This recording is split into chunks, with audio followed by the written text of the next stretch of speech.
Assalamu alaikum everyone. Hope you all are great. তো আমি এখানে শুরু করতেছি ভোকাবুলারি লার্নিং।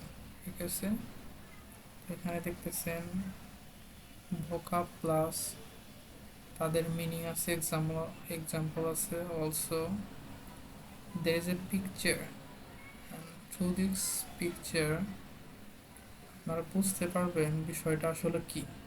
একদম আপনাদের মাইন্ডে যেন বিষয়টা একদম গেঁথে যায়, সেই জন্য পিকচারটা দেওয়া হয়েছে। তো এই যে এখানে দেওয়া আছে অ্যাডাল্টারেট, এখানে অলসো বাংলা মিনিং দেওয়া আছে। আপনারা যদি অনেক শব্দ আছে পারতে নাই পারেন, উচ্চারণ ভুল হইতে পারে এখান থেকে। তো ফার্স্টে মানে প্রথমে আপনারা এটা দেখবেন, আপনারা এটা দেখে উচ্চারণ করা শিখবেন। প্রথমে অ্যাডাল্টারেট, দেন একবার উচ্চারণ করবেন, তারপরে এটা দেখবেন। ঠিক থাকলে তো ভালো, না হলে এখান থেকে আবার এটা কারেক্ট করবেন।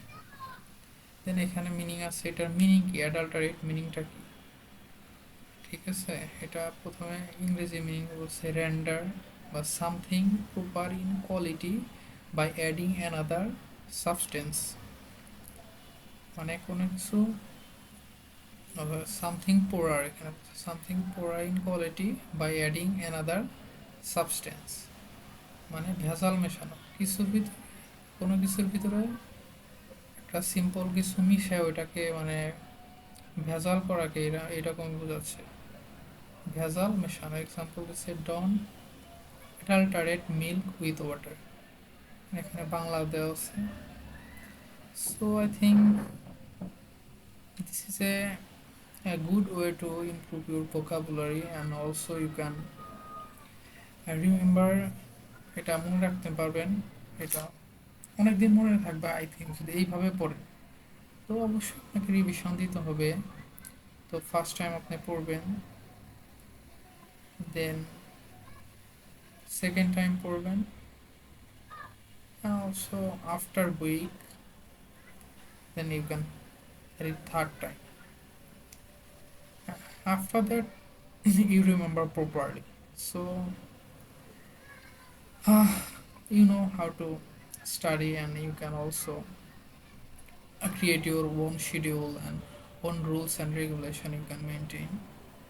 So it depends on you, but the main thing is you have to study, and you have to study week every week 3 times or same thing. Here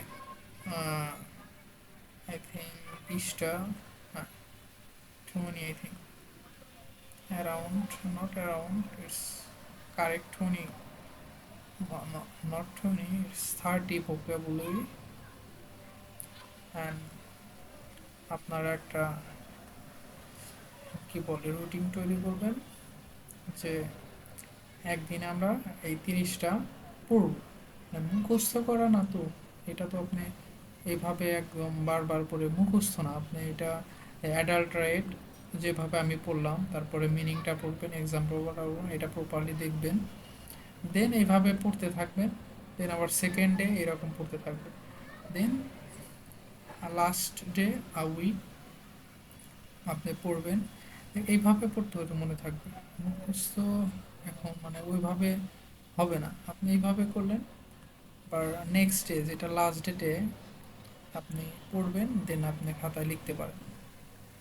so this is the way you can learn vocab, also you improve your vocab to the higher level.